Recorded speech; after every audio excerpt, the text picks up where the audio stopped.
Isa hanggang sa 2 Pinoy ang nakararanas ng pangangaliwa ayon sa pinakahuling survey ng Social Weather Stations. At alamin din natin ang presyuhan ng mga bulaklak sa Dangwa sa bisperas ng Valentine's Day. At live mula sa Dangwa sa Maynila, may umaarangkadang balita si Angela Babad. Angela, kamusta ang sitwasyon dyan? Marami ba ang tao? Jack, tuloy pa rin nga ang pagdagsa ng mga tao dito sa Dangwa dahil bukas Valentine's Day na. Pero gaya nga ng inaasahan, mas tumaas yung presyo ng bulaklak na simbolo ng pag-ibig. At speaking of pag-ibig, tama ka Jack, tumaas ng 27 or nasa 27% ng adult Filipinos ang nakaranas na o nakakita na ng pangangaliwa. At 11% ang nagsasabing ito ay naging physical cheating. Nakita nila in person na may kasama yung kanilang kapareha na ibang tao at hindi sila. Habang yung iba naman ay nakaranas ng emotional cheating, yung pagkakaroon ng feelings, ng attraction, pagkagusto sa ibang tao na habang sila ay nasa relasyon. Hindi necessarily na inaaktuhan nila yung kanilang feelings, pero sila ay may iba ng pakiramdam at sa iba na nagsasabi ng kanilang problema, hindi na sa kanilang partner.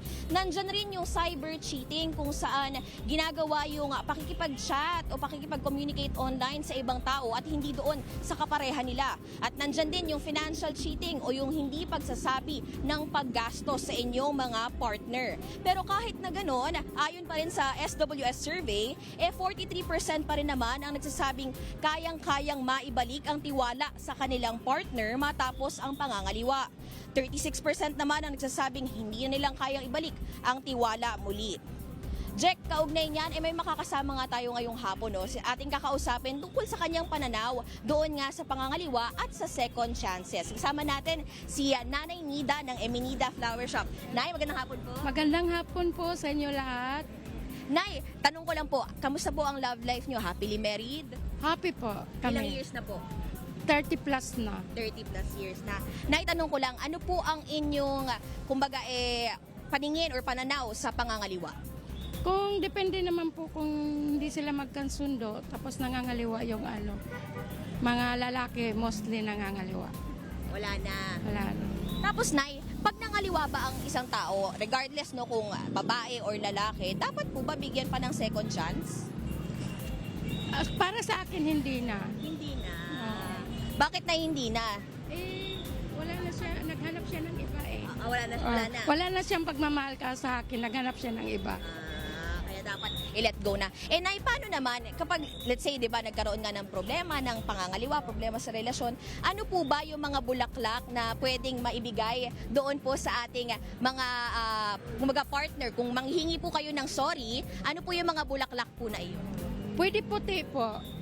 Ayan, may mga bulaklak po si Nanay na ipapakita sa atin. Explain niya sa atin ano yung symbolism ng mga ito kapag hihingi po kayo ng sorry doon sa inyong partner. Ito puti, kasi nagsisisi siya sa ginawa niya na nangangaliwa. Pero pwede rin pula kasi mahal pa niya yung isang babae. Ganito po, pula. Ito daw po yung mga bulaklak na pwede nyong ibigay sa inyong partner kung sakaling hihingi kayo ng sorry. Nay, kamusta ba yung presyo ng mga ito? Ito pong puting bouquet ng roses, magkano po? Sa ngayon ma'am, nasa 1.6. Baka bukas mag 1.8 na or 4,000. Sa pula naman po? Halos pareho po. Halos pa rin Apo. lang. Nay, dito nakita ko kasi yung sa shop po ninyo, may mga binibenta rin kayo mga sunflower. Kamusta po ang presyo ng mga sunflower? Ngayon ma'am, ang tatlo, 600. Baka bukas, nasa 800 na. So masasabi nyo ba, Nay, na dapat ngayon bumili na yung mga mamimili ng kanilang bulaklak na ibibigay? Dapat mabili na sila ngayon, kami mismo mababa pa. Pero bukas, kung hindi sila makahabol ngayon, kung kaya nila bukas bumili ng mataas, okay lang naman. Anong oras po kayo bukas? 24/7 kami. Ayan, Jack, ayan nga sabi nga ni Nanay Nida, 24/7 bukas nga yung mga flower shops dito sa Dangwa. Kaya naman sa mga habol pa, maaari pa kayong bumili ng inyong pang-sorry. Balik sa inyo dyan, Jack. Angela, magkano Bakit yung naman pang-sorry Oo, agad? magkano yung puti, yung pang-sorry, magkano? Magkano yung Yung booking na pang-sorry daw. pang-sorry? 1.3. Sabi ni Nanay, magkano daw po? 1.3. 1.8 na. 1.8 na. 1.8 na, mahal na mag-sorry. Di ba 1.6? Pagbukas kayo bumili. Mas mataas. Okay, Pagbukas daw niya bumili, pagbukas bumili, nasa 1.8 na yung presyo. Pero ngayon, Ngayon, mga nasa 1.3, 1.5 pa na. 1.5. Oh. Nasa 1.5 Ay, pa ngayon, opo. Pero pag bukas, 1.8 na siguro. Oo, Ayan. mas malaki na kasalanan, mas malaki na kasalanan mo bukas eh. Sa akin po, magkano? Punta na lang po kayo, bigyan ko kayo discount. Opo, sasabihin po Narinig ko namin yan, yan. Angela. Pero ano pa po ang mga mabentang, ano pa po mabentang bulaklak po ngayon? Bukod sa mga ganyan. Sunflower po, sir. Oo. Magkano yun? Magkano? Tapos may mga dried, may magkano. Nasa Dried. 600 po, tatlo. Pwede na. pwede 600 yun, pwede tatlo. Anong itsura yung nasa likod, ano? So, meron ho bang 500 dyan? Baka kung ang budget mo, Yun yata, 500 lang. Yung yema yata na, na bulaklak. Ayan. Ayan. Ito po, ma'am. Maganda na.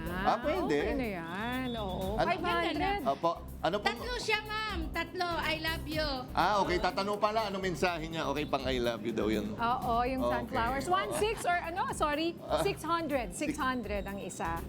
600. 600, nakabuking na po yun. Oo, yun. Oh.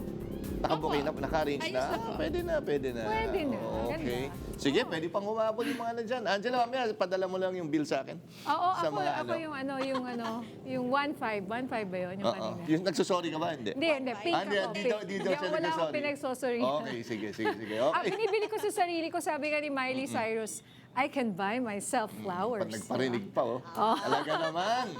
Okay. Maraming salamat, Angela Babad.